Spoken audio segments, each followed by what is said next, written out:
Hey Trey, how's it going? Pleasure and honor being here with you today. Yeah, absolutely. I mean, from day one, Mm, we just clicked. You, me, Roger, it was like we were out here 2020 doing all these events, and y'all were like, yo, like we support, we are with the movement, we are one. mm. But you guys have an amazing kind of story of how you started Mediums Collective. Tell us a bit about the beginnings. Yeah, I mean, well, very similar to that energy. It's always been a relentless pursuit for change. Really, Roger and I have really come down from uh, just always being in different environments. We were born in Mexico, migrated out here in 2001, and basically had to change our whole lifestyle, language, clothing style, food, you name it. I mean, the people, the friends we hung out with, it was a sudden change. So, but it was a good change because we kind of found ourselves in that sort of. We found ourselves in like, oh, we actually are really good at being able to adapt ourselves to different environments, and so I think that's what we related when we saw you out on the streets. You were out there and you doing your thing and just kind of moving along with this vision.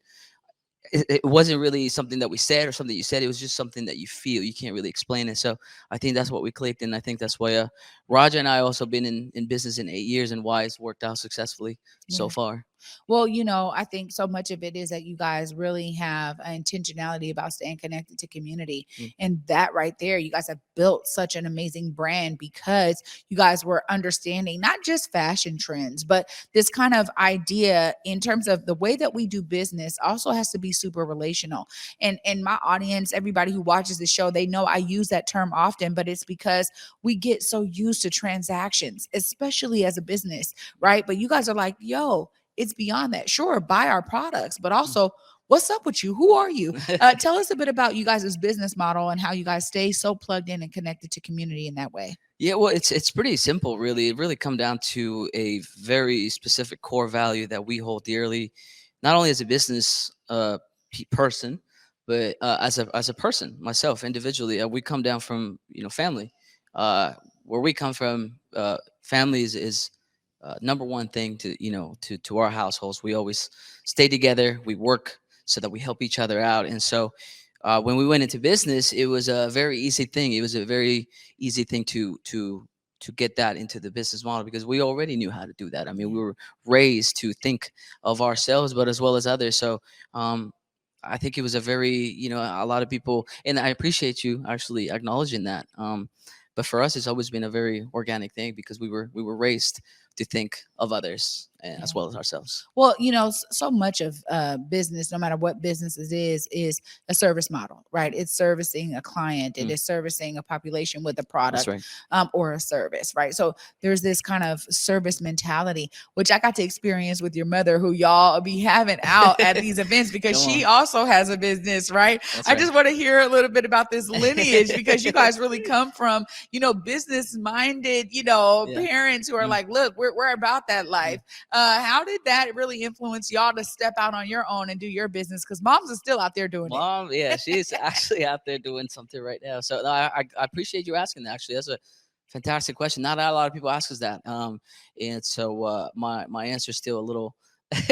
Yeah, I haven't really found myself answering that question. But to dig down really to serious, I think it really comes down. There's two stories, right? There's a real story and then there's true story. The real story is my mom. She raised us as an entrepreneur. Now, when she Mhm. was young, I remember she actually worked for a brand in Mexico and would sell clothes, adult clothes, and this brand also happened to sell kids clothes, and she would dress us up on the kids clothes unintentionally, just want us to look good, and so she would take us out to sell clothes and dress us up. Little did she know that the clients she would go and sell that clothes to were actually starting to get clothes for their kids because they would see us wearing the clothes. And so I think that's where it comes from, coming not only the business but the fashion aspect from very early on. I think it was engraved in us unintentionally.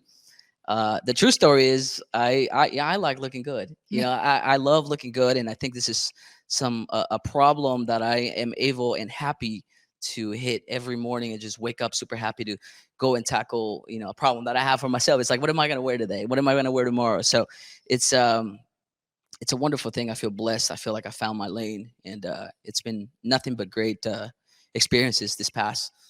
I want to say, yeah, about 3,000 days since we launched Mediums Wow. Collective back in 2015. Well, I'll say that, you embody it, brother. Every time I see you, you're definitely decked out. You definitely do your part to look good. As somebody who I too, if it's a problem, Come I on. too have that problem. Okay. Because every morning I'm like, that's why I had to make it clear. These guys know I'm not wearing the same outfit today. So, right. So I had to make that clear, but also too, I know that it's something that you not only embody, but then it resonates with your customers, right? Mm, When you guys have been out doing all of the things you've been doing, it really helped to build your business up. And I want to talk to you a bit about now being in a storefront, mm, because I saw you guys being out here pounding the pavement, hitting every event, creating your own events, mm. being embedded in community, making sure the brand was spreading.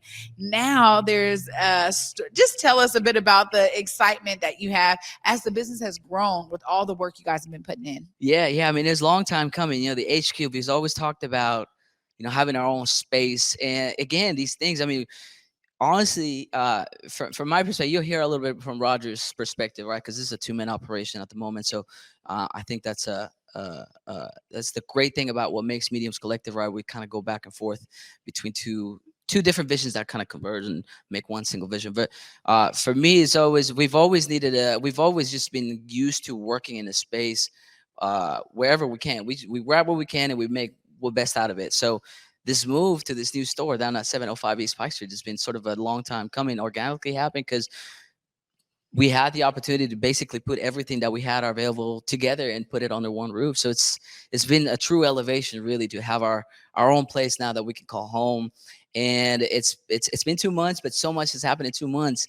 Number one, we're sort of becoming sort of a talent magnet where people just organically come in the shop and they tell us what they can do and how they could help, and it's been great because my God, it's been 8 years of Roger and I grinding it out, and it's like two guys, and there's only so much we can do. So it's like it's been great to not only see the people's interest, but just feel the genuine interest to see this movement wanting to see the elevation from others. So it's been a great journey, really, for since we started to now having a whole home where we can work, we can meet, we can talk, we can build and have great ideas while we're working right there on the spot. So yeah, Yeah. it's been wonderful.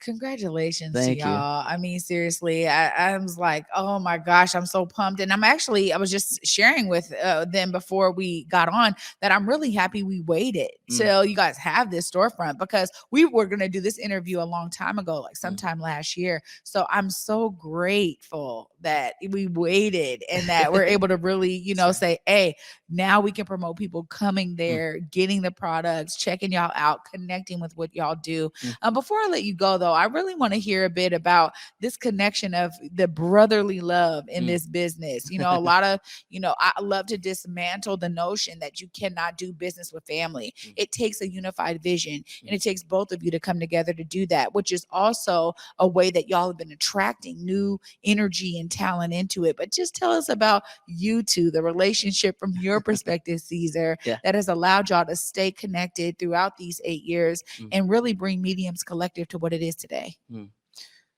It's been hard. It's been hard.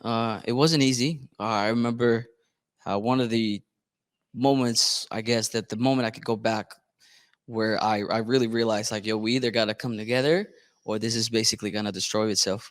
Um, we had a serious talk. It got very serious. And I really came down to just saying, hey, listen, if we can't work together, then we can't really do this, because if we can't do this for ourselves, then there's no way we're going to be able to grow this for others and have others collaborate and work together. So I remember that specific moment. It still resonates in my mind, and it really came down to deciding whether this was going to be a fight for uh, who's got the dopest vision or the best idea. And it's really a conversion of both, really. It's ever since I made that decision, it's been always leaving whether I'm the older one or he's the younger one, or he's doing this and doing that. No, it's really just a battle of the best idea, and really matching that to the vision of what we're trying to do with Mediums Collective. And so it's been really easy, and that's why I think Roger and I have been working really well. I mean, also our age, we're only 1 year apart. So even though I'm the older brother, it feels like I'm working with somebody who at times even feels like he's my older brother, Mhm. because he's been able to also elevate and step away from saying, hey, you're the older, I'm the younger one. We've been able to step away from that and really just bring down it really comes down to like a battle of the best idea wins, and that's really it. Yeah, Mhm. absolutely. And the fact that you guys have been able to do that is a real testament to your relationship. Mm. But it's something that I think really resonates with folks like myself and community. Seeing y'all just being out and really supporting each other, it's just been such a beautiful example of what it means to do business in the family. Of course, I'm gonna give both of y'all this opportunity, but I want you to be able to look right there in the camera. Folks want to follow you on Instagram, Mm. come down to the shop, buy your stuff. How do they do it? Right there in this camera closest to me. That's right. So as Trey just mentioned, we just opened shop down at East Pike Street, 705 East Pike Street. You can find us anywhere online at Mediums Collective, whether it's Twitter, Facebook, Pinterest, Instagram, Snapchat, you name it. Wherever you hang out, we're probably there. All right, Cesar, thanks so much for joining me today. Thanks, Trey.